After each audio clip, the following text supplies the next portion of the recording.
Hello students, today we are going to see very important topics and easy one also, and it is very fundamental or basic knowledge for your higher studies like engineering or other technological fields. For this topic means capacitor, you should know what is capacitor, what is the uses of capacitor, how important this component is. It is electrical component as well as electronics component. It is a part, and so for this part, to understand the before topics are for this topic only. Means we have learn, म्हणजे याच्या अगोदरचे जे topic आपण शिकलो ते फक्त या टॉपिकला लवकर समजण्यासाठी शिकलो, म्हणजे ते इम्पॉर्टंट नाही असं नाही, ते पण एक्झामिनेशनला येऊ शकतात, पण हा जास्त इम्पॉर्टंट आहे कपॅसिटर. तर आता बघा, explain principle of capacitor. Principle इथं लक्ष मुलांचं PAL गेलं, प्रिन्सिपल म्हणजे मुख्य, आणि PLE प्रिन्सिपल म्हणजे तत्व, त्याच्या मागचं दडलेलं रहस्य.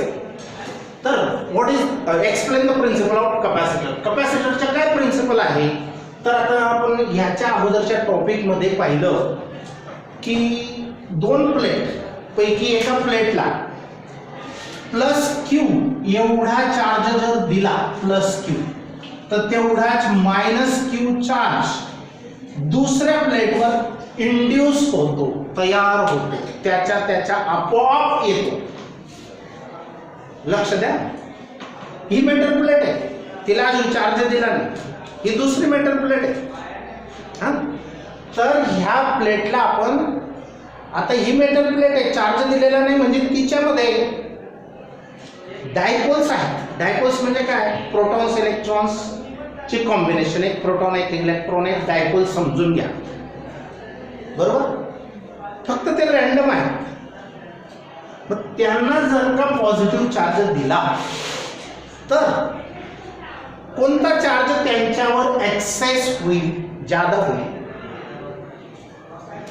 काय सांगितलं बघा, लक्ष द्या. ही प्लेट आहे, ही दुसरी मेटल प्लेट आहे, ॲल्युमिनियमच्या प्लेट्स असतील, तर आधी चार्ज दिलेला नाही, म्हणजे त्यांच्यामध्ये चार्जेस नाही येत असं नाही, फ्री चार्जेस आहेत. डायपोल्स आहेत. डायपोल्स म्हणजे two equal and opposite charges, one electron one proton, that forms a single small very small dipole. It is called atomic dipole or atomic moment small. तर त्यांच्यामध्ये charges असतात, फक्त ते random असतात, आणि total net dipole moment of that plate when it is not charge it is 0. total net dipole moment is 0. But suppose if you are giving a positive charge, +Q charge दिला या प्लेटला, तर काय होईल, which charges becomes excess, negative or positive? Positive charges becomes excess. जेव्हा charges दिले नाही तेव्हा पॉझिटिव्ह निगेटिव्ह इक्वल होते ना, 0 डायपोल मोमेंट होती, ते रँडम होते पण 0 होती. 0 म्हणजे काय, एक डायपोलला कॅन्सल करणारी दुसरी हजर होती, आणि त्यांच्यामध्ये नेट डायपोल मोमेंट आहे 0 when you have not given any charge to this plate. But if you are giving extra +Q charge to this plate, then positive charges obviously are increasing. These positive charges increases. So what happens if these positive charges are increasing, then the potential is also increasing. आता potential म्हणजे काय, अजून परत एकदा सांगतो, कारण हा शब्द बऱ्याच जणांना डोक्यावरून जातो. शेकोटी चालू आहे आपली छोटीशी, आपल्या पुरती थंडीमध्ये शेक घेण्यापुरती आहे. दुसरा आला, तिसरा आला, तुम्ही आपण काय करणार, थोडी मोठी करण्याचा प्रयत्न करणार ना, म्हणजे तिचं पोटेन्शियल वाढेल ना, हीट द्यायची कपॅसिटी वाढेल ना. तसं चार्जेस पण आहे, चार्जेस वाढवले तर पोटेन्शियल वाढते. फक्त याला एक इमॅजिनरी कन्सेप्ट आहे, हा पोटेन्शियल वाढते. मग ह्या प्लेटचं पोटेन्शियल वाढलं, पोटेन्शियल वाढलं, पोटेन्शियल वाढणे म्हणजे घातक बनणे, ती शॉक देऊ शकते ना. आता त्याच्याजवळ दुसरी एक प्लेट P2 आली. आता बघा P1 प्लेट P1 आणि प्लेट P2 ह्या दोघेही एरिया सेम आहे. त्यांचा एरिया जो आहे लेंथ ब्रेथ रेक्टँग्युलर आहे, आयताकृती प्लेट्स. तर ही प्लेट P2 आणली, तिला चार्जेस वगैरे काहीच नाही दिले, तिच्यामध्ये ऑलरेडी डायपोल मोमेंट्स आहेत, जसे याच्यात होत्या तसे याच्यात पण आहेत. पण यांची पण नेट डायपोल मोमेंट कशी आहे, 0 आहे. पण आणताच या P1 प्लेटच्या काहीतरी डिस्टन्सवर, सपोज D एवढं डिस्टन्स, आता हे डिस्टन्स फार कमी असतं एमएम्स मध्ये, 1 2 3 4 mm इतकं जवळ आलं, तर काय होईल, याच्यातल्या डायपोल मोमेंट सेटअप होतील. सेटअप होतील म्हणजे काय, तर ही जी डायपोल मोमेंट आहे त्याच्यात एक पार्ट पॉझिटिव्ह एक निगेटिव्ह असतो. ह्या प्लेटमध्ये जेव्हा कोणताच चार्ज नाही दिलेला, डायरेक्ट आणली आणि इथे ठेवली, तर तिच्यामध्ये अशा डायपोल मोमेंट्स असतात, ह्या अपोजिट असतात. ह्या काय करतात, एकमेकांना कॅन्सल करतात, डायपोल तयार होऊ देत नाही, म्हणजे दोन ध्रुव तयार होऊच देत नाही. पण जर आपण ही प्लेट P2 P1च्या सान्निध्यात आणली, कॉन्टॅक्ट जवळ, टच नाही, हा जवळ आणली, तिच्या फील्डमध्ये आणली, म्हणजे या चार्जेसचा जेवढा एरिया आहे, शेक लागेल एवढ्या एरियामध्ये बसले तर शेक लागेल ना, तसं ह्या प्लेटच्या जे चार्जचं फील्ड आहे त्या फील्डमध्ये ही दुसरी प्लेट आणली, तर काय होईल, हिच्यामधल्या डायपोल्स आहेत ना, ज्या आधी 0 होती त्यांची डायपोल मुवमेंट एकमेकांना कॅन्सल करत होते, आता मात्र निगेटिव्ह निगेटिव्ह एका साईडला आणि पॉझिटिव्ह पॉझिटिव्ह एका साईडला अशी रचना तयार होऊन जाते, चेंज तयार होतो त्यांच्यामध्ये. म्हणजे निगेटिव्ह पार्ट इन साइड आणि positive side, positive charge on farther side. This side, inner side, is called as nearer side of plate P1, nearer side of plate P1, and back side is the farther or away side of plate P1. Ila nearer side. मग बघा, if you are giving a charge plus Q to the plate P1, then positive charges increases the potential of plate P1. And if another plate P2 of the same area is kept in the field of P, then the negative charge, induced negative charges are developed on the plate P2. How they develops? Just I have explained. Due to dipole moment, alignment of dipole moment. ज्या different random होत्या त्या अशा एकाच साइडला येऊन जातात, negative positive. Negative charge of plate P2 which is nearer side of plate P2 gets negative charge and farther side gets a positive charge. These charges are called as induced charges. तयार झालेले, निर्माण झाले. आपण तिला नाही charges दिले, charges फक्त हिलाच दिलेले, तरी याच्यामध्ये डेव्हलप झाले. किती इकडे जितके शक्ती आहे पॉझिटिव्ह आहे तितके निगेटिव्ह तिथं तयार झाले. खेळतात ना मुलं, एकाशी एक ओढात आणि काहीतरी गेम असतो, एकाशी एकच खेळेल ना, बरोबर की नाही, तसा प्रकार आहे. बस हे जेवढे पॉझिटिव्ह तेवढे निगेटिव्ह तयार करतात, तेवढे पॉझिटिव्ह तिकडे असतात. पण आता असं केल्याने काय झालं, या दोघं प्लेट्सचं पोटेन्शियल खूप खूप वाढलेलं आहे आणि याला वायर जोडून चार्ज स्टोअर करण्यासाठी वापरलं तुम्ही एखाद्या फॅन वगैरे इन्स्ट्रुमेंटला चालू करण्यासाठी, तर ते घातक आहे. Why? Because potential is higher and it is risky to handle. यातला रिस्कमध्ये समजून गेल तुम्ही कशाची रिस्क काय असते, इलेक्ट्रिसिटी, बरोबर. तर हे असं घडतं. मग याच्यावर इलाज काय, आपल्याला पोटेन्शियल पण वाढवू द्यायचं नाहीये आणि चार्जेस पण जास्त स्टोअर करायला पाहिजे, हा आपला पर्पज आहे. आणि सेफ्टी पण पाहिजे. बघा काय सांगितलं, असं केलं आपण, जे केलं याच्यावर चार्जेस डेव्हलप झाले, इंड्यूस्ड झाले, तर ह्याच्यामुळे पोटेन्शियल वाढतं and it is unsafety or very risky to handle such a instrument. So what we have to do?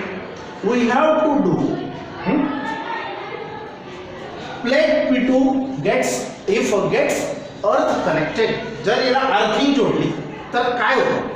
Earthing म्हणजे जमीन मध्ये कितीही चार्जेस गेले तरी काही फरक पडत नाही. का? जमीन चार्जेस घेते. निगेटिव्ह पोटेन्शियल असते जमिनीचं अर्थिंगचं निगेटिव्ह पोटेन्शियल असते. ती निगेटिव्ह अर्थिंग जमीन काय करते? पॉझिटिव्ह चार्जेसला ओढून घेते. याच्यामधले पॉझिटिव्ह चार्जेस ओढून घेते. पॉझिटिव्ह चार्जेस ओढले तर हिचा पोटेन्शियल कमी होतो. चार्जेसने कमी होत. चार्जेस उलट अजून जास्त मी भरून दिले तरी त्याची कपॅसिटी वाढते आणि पोटेन्शियल मात्र वाढू दिलं जात नाही. इथं काय प्रॉब्लेम होता? चार्जेस दिले, पोटेन्शियल वाढते आणि ठराविक चार्जेस दिल्यानंतर पोट भरलं म्हणजे चार्जेस घेत नाही ही प्लेट. मग आपल्याला अजून त्याच्यापेक्षा जास्त चार्जेस पण द्यायचे, कपॅसिटी वाढवायची टू स्टोअर चार्ज. आणि रिस्क पण नको, सेफ्टी पाहिजे. मग काय करायची? दुसरी प्लेट जी आहे तिला अर्थिंग जोडायची. अर्थिंगला कनेक्शन द्यायचं. आपल्या प्रत्येक घरात अर्थिंग असते. हे 3 होल असतात की वरचं जे मोठं होल असते ना ते अर्थिंगला असते. ग्रीन वायर प्रत्येक घराचे सगळ्यांच्या बोर्डचे कॉमन करून ते एक घराच्या बाहेर काढून देतात. अर्थिंग माहिती गावामध्ये झालेलं. तर असं अर्थिंग केल्यामुळे होतं काय? हे पॉझिटिव्ह चार्जेस अर्थ काय करते? खेचून घेते. मग पॉझिटिव्ह चार्जेस कमी झाल्यामुळे काय होतं? तर ह्याच्या प्लेट P2 वरचा लोड कमी होतो. कमी झाला म्हणजे इथं जास्त चार्जेस तुम्ही वाढवले तरी पोटेन्शियल मात्र वाढत नाही. मग ह्याचं पोटेन्शियल कमी पण चार्जेस ह्याच्यापेक्षा जास्त मारू शकतात आणि आपलं चांगलं काम होऊ शकतं. समजलं? हेच आहे प्रिन्सिपल ऑफ कपॅसिटी. तसंच प्रिन्सिपल ऑफ पोटेन्शियोमीटर पुढे शिकणार आहे आपण. ते पण इम्पॉर्टंट. हे बघ अगदी सोप्या भाषेत सांगितलंय. Consider metal plate P1 plate गृहीत धरा. Having area A. हिचा एरिया किती? A काय? हिचा पण तेवढाच. With positive charge plus Q be given to the plate. या P1 प्लेटला किती चार्ज दिलाय? प्लस Q दिला. कसा देतात? बॅटरीचं पॉझिटिव्ह जोडून द्यायचं नसतं. पॉझिटिव्ह निगेटिव्ह जोडतात तर बॅटरीला 2 टर्मिनल्स असतात तसं. मग लेट इट्स पोटेन्शियल VV. आता Q एवढा चार्ज दिला तर पोटेन्शियल किती वाढेल? समजा V इतकं वाढलं. समजा किती वाढलं? सॉरी इथं V1 आहे. Let its potential V1. Its capacity is given by. जर प्लस Q एवढा चार्ज दिला तर V1 एवढं पोटेन्शियल वाढलं कॅपिटल V1. तर कपॅसिटी किती? C = Q/V1. कारण आपण एक फॉर्म्युला शिकलो याच्या अगोदरच्या पिरियड मध्ये. कोणता? Q = CV. हा CV म्हणजे कॉन्स्टंट आहे. म्हणजे Q is directly proportional to potential. हे मेन गोष्ट शिकलो होतो मागच्या तासात सॅटर्डेला. Q is directly proportional to potential. म्हणजे चार्ज वाढवला, चार्ज दिला, पोटेन्शियल वाढ. चार्ज दिला, पोटेन्शियल वाढ. शेकोटीमध्ये कचरा टाका, काड्या कचरा, पोटेन्शियल वाढेल ना. तसं चार्जेस दिला, पोटेन्शियल वाढेल. मग याला इक्वालिटी मध्ये करण्यासाठी आपल्याला काय करावं लागतं? कॉन्स्टंट टाकावं लागतं. हा C. आणि या C लाच काय म्हणतो आपण? Capacitance of the capacitor. कशामध्ये बसतो आपण? फॅरेडमध्ये. त्याचे डायमेन्शन्स वगैरे आठवण देतोय मी. झालंय? करायला पाहिजे तो पार्ट आपला. प्रिव्हियस पार्ट आपला ओके झाला पाहिजे. मी किती रिमाइंड करायचो. टॉपिक मग पुढच्या सरकत नाही आपला. ओके. तर याची कपॅसिटी किती झाली? C = Q/V1 झाली. C = Q/V1 इतकी कपॅसिटी ह्या कपॅसिटरची झाली. आता नाव कन्सिडर अनादर इन्सुलेटेड मेटल प्लेट P2. ही इन्सुलेटेड आहे. इन्सुलेटेड म्हणजे वॉर्निश पेंट वगैरे मारलेलं असतं. मोटार बांधतात ना वायरमन लोक, त्याच्यावर वॉर्निश मारतात. असं मस्त कलर येतो. जसं दरवाजाला पण वॉर्निश लावतात. हां चकचकीत. इन्सुलेशन म्हणजे कव्हर येतं त्याच्यावरती, त्याला इन्सुलेटेड मेटल प्लेट P2 म्हणतात.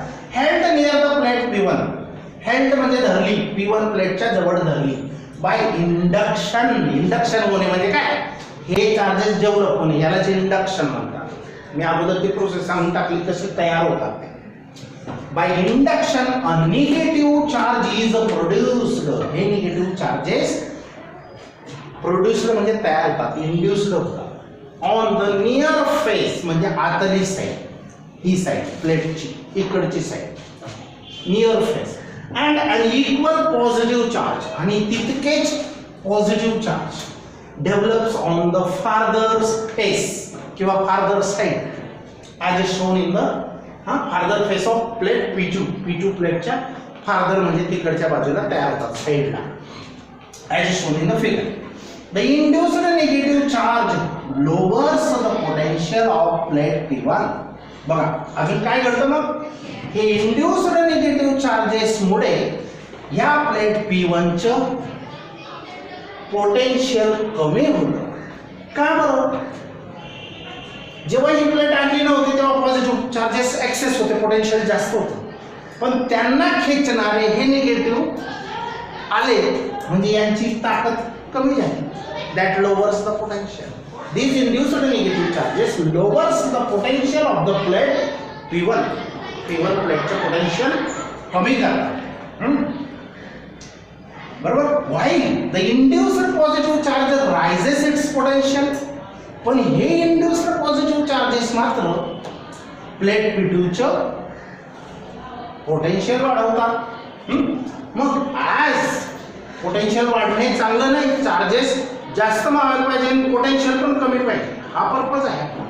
तर as the induced negative charge is closer to P1, as the induced negative charges are closer to the plate P1 च्या जवळ असल्यामुळे निगेटिव्ह चार्जेस हे इट इज मोर इफेक्टिव्ह, ते फार इफेक्टिव्ह असतात. जवळ आहेत ना, हे पॉझिटिव्ह या पॉझिटिव्हला ढकलण्यापेक्षा हे निगेटिव्ह हे पॉझिटिव्ह जवळ असल्यामुळे ते इकडे ओढले जाते, असा याचा अर्थ. Is more effective and thus there is a net reduction in potential. Potential कमी होतं ऑफ अ प्लेट P1. मग if the outer surface of plate P2 is connected to earth, जर प्लेट P2 च्या आउटर साइड म्हणजे तिकडच्या साइडला connection देऊन दिलं, तर वेल्डिंग करून वायर आणि ती अर्थिंग करून दिली, द इंड्यूस्ड पॉझिटिव्ह चार्जेस, हे जे इंड्यूस्ड पॉझिटिव्ह चार्जेस होते ते कुठं गायब होतील.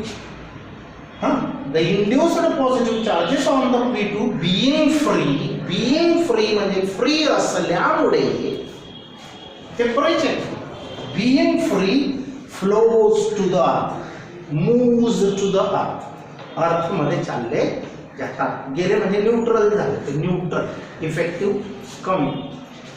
The induced negative charge on the P2, मग P2 वर शिल्लक किती negative charges. The induced negative charges और negative charge on P2 stays म्हणजे तिथंच रेंगाळत राहतात negative charges, stays there on it as, कारण it is bound to positive charge of P1, कारण ते negative charges are bound to positive charges. यांची काय झालेली आहे, दोस्ती पकडून घेतलेली आहे त्यांनी, त्यांची दोस्ती काही तुटणार नाही. बाउंड म्हणजे बांधलेले आहेत.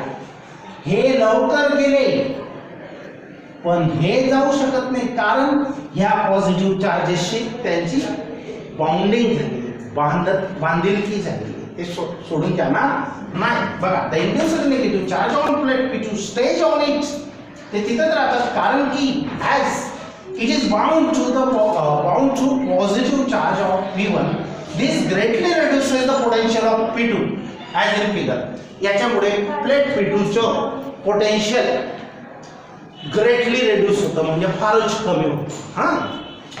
तर बघा, if V1 is the potential on plate P2, if V1 is the potential on plate P2, या प्लेट P2 वर समजा V1 इतकं पोटेन्शियल असेल, तर due to the charge -Q, या -Q चार्ज मुळे V1 इतकं पोटेन्शियल असेल, तर महत्त्वाची गोष्ट लक्ष द्या, then the net potential, एकूण potential of the system will now be, या पूर्ण सिस्टमचं एकूण पोटेन्शियल हे किती असेल, या प्लेटचं V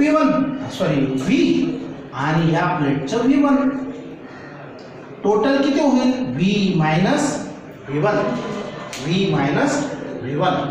मग याची कपॅसिटी जशी C = Q/V अशी लिहिली आपण, तसं याची कपॅसिटी ऑफ सेकंड कपॅसिटी हा तेवढाच आहे, फक्त हा अर्थिंग केलेला आहे ना, हा बिगर अर्थिंगचा आहे. बिगर अर्थिंगचं का चांगलं नाही ना, अर्थिंगचं का चांगलं आहे ते आपल्याला सिद्ध करायचे आहे.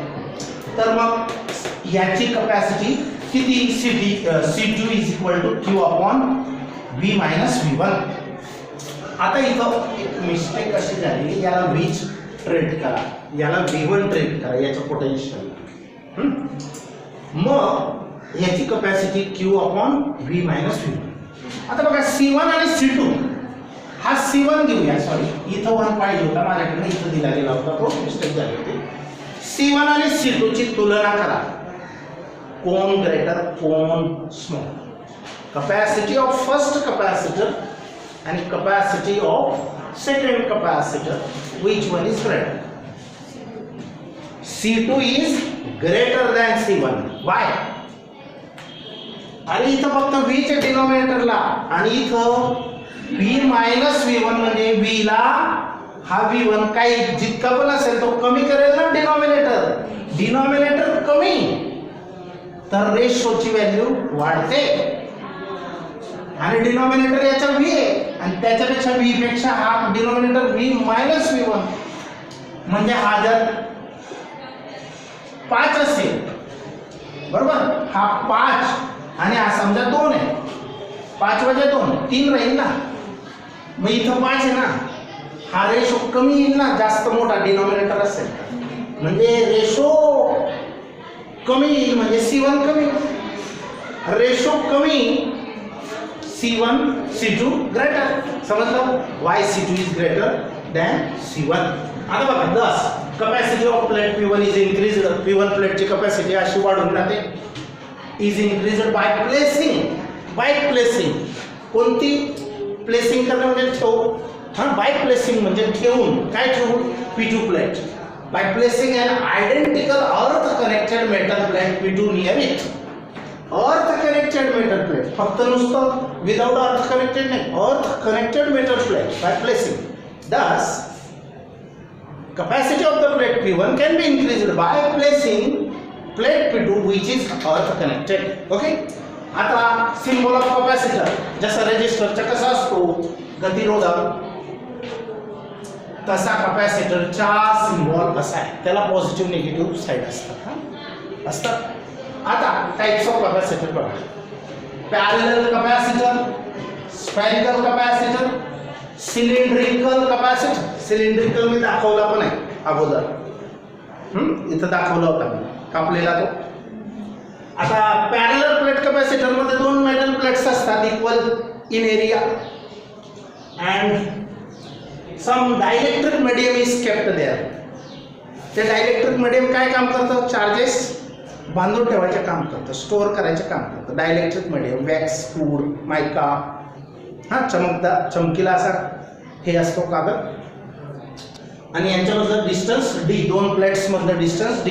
जितके पॉझिटिव्ह चार्जेस तितके निगेटिव्ह चार्जेस, आणि दुसऱ्या प्लेटला मात्र काय कनेक्शन असतं, अर्थिंग द्यावंच लागतं. बघा ही पहिली प्लेट. आता हा पॅरलल प्लेट कपॅसिटर, याची कपॅसिटी काढायचा हा फॉर्म्युला आहे, हा बघणार आहेत नंतर, येतोय, अगोदर आला म्हणून आठवणसाठी देऊन टाकला. K म्हणजे काय, इथं जो डायलेक्ट्रिक वापरणार त्याच्या डायलेक्ट्रिक कॉन्स्टंट. एप्सिलॉन 0 म्हणजे काय, परमिटिव्हिटी. A म्हणजे एरिया, D म्हणजे डिस्टन्स बिटवीन द प्लेट्स. नंतर स्फेरिकल कपॅसिटर म्हणजे 2 मेटल स्फिअर्स पोकळ एकामध्ये एक बसवलेले असतात. एक वायर टाकून पॉझिटिव्ह चार्ज मधल्या स्फिअरला देतात, ज्याची रेडियस A आहे आणि बाहेरच्याची रेडियस किती आहे B, आणि बाहेरच्याला अर्थिंग केलेलं आहे. त्याचा फॉर्म्युला हा कपॅसिटीसाठी, फक्त जस्ट आठवण ठेवा, अजून तो येणार आहे कसा बनला ते. सिलेंड्रिकल कपॅसिटर मध्ये इनर सिलेंडरला पॉझिटिव्ह चार्जेस दिले जातात, लक्षात ठेवा. इनर आणि आउटर सिलेंडरला निगेटिव्ह चार्ज. आता याची लेंथ एल आहे, radius of inner cylinder is a and outer cylinder is b. Outer cylinder are connected आणि ही याची कपॅसिटी आहे. हा, एल म्हणजे लेंथ, हे सगळे समजले. ए म्हणजे रेडियस ऑफ इनर सिलेंडर आणि बी म्हणजे radius of outer cylinder. Okay. हा, लॉग ऑफ ई आता खरा फॉर्म्युला आहे, पण लॉग ऑफ ईचं रूपांतर लॉग ऑफ 10 मध्ये करावं लागतं, तरच लॉग टेबलमध्ये आपण किंमत पाहू शकतो. तर 2.303 ने मल्टिप्लाय करायचं असतं. याला 2.303 ने मल्टिप्लाय केलं तर लॉग ईचं कन्व्हर्शन लॉग 10 मध्ये होतं. 10 इथं लिहायचा नसतो, तो अद्यरूप मानलाच जातो की हा लॉग 10 आहे. बी अपॉन ए. हा, एप्सिलॉन झिरो परमिटिव्हिटी वगैरे समजलं. आता एक प्रश्न आहे जो 1 मार्काला येऊ शकतो. If the difference between the radii of the two spheres, या हे मोठे मोठे स्फिअर्स वापरले म्हणजे यांचा अंतर बी मायनस ए हा फरक वाढवला. हा, if the difference between the radii of the two spheres of a spherical capacitor is increased, वाढवलं हे अंतर म्हणजे हा स्मॉल आणि हा मोठा म्हणजे हे अंतर वाढवलं तुम्ही तर काय होईल. हा, of a spherical capacitor is increased म्हणजे अंतर वाढवलं. State whether the capacitance will increase or decrease, सांगा की अशा कपॅसिटरच्या स्फेरिकल कपॅसिटरच्या कपॅसिटन्स वाढेल का घटेल. तर बघा, स्फेरिकल कपॅसिटरच्या फॉर्म्युल्यामध्ये सी आणि हा फरक च्या नातं काय, रेसिप्रोकल आहे, इनवर्स आहे, सॉरी इनवर्स रिलेशन आहे. हे वाढलं हे घटतं, हे कमी असलं हे वाढतं, इनवर्स रिलेशन. ते सांगितलं काय, फॉर स्फेरिकल कपॅसिटरसाठी कपॅसिटीचा फॉर्म्युला असा आहे हाच. where b minus a is the difference between the radii of the two spheres. B minus a is the difference. As b minus a increases, जर b minus a वाढवला due to inverse relation with capacitance c बरोबर ह्या b minus a चं व्यस्त प्रमाण आहे, नातं आहे आणि म्हणून capacitance of the capacitor decreases, lowers. Okay, now we'll stop here. अरे बाप, काय झालं? चालू